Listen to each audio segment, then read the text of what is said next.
किसी गांव में एक गधा अपने मालिक धोबी के साथ रहता था। धोबी मेहनती और अनुशासन प्रिय व्यक्ति था, जो दिन भर अपने कामों में व्यस्त रहता। उसका गधा उसके हर काम में साथ देता था। दिन भर गधे से कपड़ों के गट्ठर उठवाने और गांव भर में उन्हें पहुंचाने का काम लिया जाता था।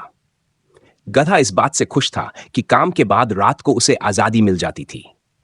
धोबी उसे रात में खोल देता ताकि वह आसपास के खेतों में जाकर आराम से घास खा सके और अपनी भूख मिटा सके। गधा हर रात पास के खेतों में घास चरने जाता था। वह खेतों की हरियाली और शांति में मग्न रहता। लेकिन एक दिन उसकी यह एकाकी दिनचर्या बदल गई। उस रात जब गधा अपनी आदत के मुताबिक खेत में घास खा रहा था, तो उसकी मुलाकात एक लोमड़ी से हुई। लोमड़ी भी खाने की तलाश में इधर उधर भटक रही थी और आखिरकार उसी खेत में पहुंच गई थी। लोमड़ी ने गधे से पूछा, मामा, क्या तुम यहाँ रोज आते हो? गधा मुस्कुराते हुए बोला, हाँ भांजे, मेरा मालिक दिन भर मुझसे खूब काम करवाता है, लेकिन रात को मैं यहाँ आकर आराम से घास चरता हूँ। खा। लोमड़ी को यह सुनकर अच्छा लगा। दोनों ने और बातें की और जल्दी ही उनमें दोस्ती हो गई।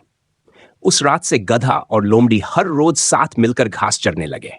गधा अपनी दिन भर की थकान लोमड़ी के साथ बातें करके और पेट भरकर घास खाकर मिटाता। एक दिन रात को घास चरते हुए लोमड़ी ने गधे से कहा, मामा, हर रोज यही घास खाना अच्छा नहीं लगता। मुझे तो कुछ और खाने का मन कर रहा है। गधा हैरानी से बोला, तो क्या खाना चाहती हो भांजे? लोमड़ी ने हंसते हुए कहा, मामा, यहाँ पास के खेत में मैंने बहुत सारे रसीले फल देखे हैं। अगर हम वहाँ जाकर वह खाएं, तो ये किसी नाइट डिनर से कम नहीं होगा। गधे को यह बात बहुत पसंद आई। उसने खुशी खुशी कहा, ठीक है भांजे, चलो आज की रात हम वहां जाते हैं। लोमड़ी गधे को लेकर उस फल खेत में गई। वह खेत फलों से लदे पेड़ों से भरा हुआ था। गधे ने वहां पहुंचते ही खाने की शुरुआत कर दी। वह एक एक करके मीठे और रसीले फल खाने लगा। लोमड़ी भी कुछ फलों का स्वाद लेने लगी। गधा फलों का आनंद लेते लेते इतना मस्त हो गया कि उसे बाकी दुनिया का होश ही नहीं रहा। फल खाकर गधे का पेट भर गया और वह संतुष्ट होकर बोला, भांजे, आज की रात तो बहुत ही सुहानी है। ये चांदनी रात, ये ठंडी हवा और यह स्वादिष्ट फल। मेरा मन कर रहा है कि मैं एक गाना गाऊं। लोमड़ी ने उसकी ओर चौंक कर देखा और बोली, मामा, ये मत करो। ये खेत किसी किसान का है। अगर तुम इतनी रात को गाना गाओगे तो किसान जाग जाएगा और हमें यहां से भगा देगा। हो सकता है कि वह हमें मार भी दे। लेकिन गधा अपनी जिद पर अड़ा हुआ था। उसने लोमड़ी की बात को हंसी में उड़ा दिया और बोला, अरे भांजे, तुम जंगल में रहने वाले जानवर हो। तुम्हें संगीत का क्या पता? गाना गाने का असली मजा क्या होता है, यह मैं तुम्हें दिखाता हूँ। लोमड़ी गधे की देखकर समझ गई कि इसे रोकना नामुमकिन है।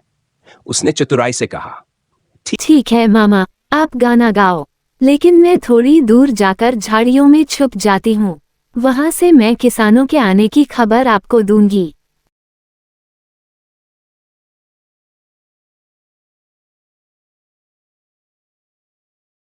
गधे को यह बात सही लगी। उसने अपनी आंखें बंद की और जोर जोर से गाना गाने लगा। उसकी बेसुरी और ऊंची आवाज पूरे खेत में गूंजने लगी। उसकी आवाज सुनकर खेत के मालिक किसान और उसके परिवार की नींद टूट गई। किसान ने अपने बेटों को बुलाया और लाठी लेकर खेत की ओर दौड़ा। गधा अपनी आवाज में इतना मगन था कि उसने किसानों के आने की आहटक्कन ही सुनी। किसान और उसके बेटों ने गधे को घेर लिया। उन्होंने उसे पकड़ लिया और उसकी जमकर मरम्मत की। गधा किसी तरह अपनी जान बचाकर खेत से बाहर भागा। उसकी हालत इतनी खराब थी कि वह गिरते पड़ते जैसे तैसे उस खेत से बाहर निकला। जब गधा खेत से बाहर आया तो उसने देखा कि लोमड़ी पास ही बैठी उसका इंतजार कर रही थी। लोमड़ी ने हंसते हुए कहा, क्या हुआ मामा? मैंने आपसे कहा था कि इतनी रात को गाना मत गाओ, लेकिन आप नहीं माने। और ये देखो, किसानों ने आपको पुरस्कार भी दे दिया। आपकी आवाज तो सच में जादू है।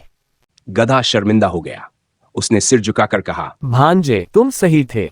मुझे तुम्हारी बात माननी चाहिए थी। अब मैं कभी ऐसी मूर्खता नहीं करूंगा। लोमड़ी मुस्कुराई और बोली, मामा, जिंदगी का यही सबक है। समय और परिस्थिति को समझकर काम किया जाए तो नुकसान से बचा जा सकता है। उस दिन के बाद गधा लोमड़ी की हर सलाह मानने लगा। दोनों दोस्त पहले से भी ज्यादा समझदारी से अपनी रातें बिताने लगे। कहानी की सीख: अहंकार और मूर्खता में लिया गया निर्णय अक्सर मुसीबत में डाल देता है। हमेशा समय और परिस्थिति को समझकर ही काम करना चाहिए।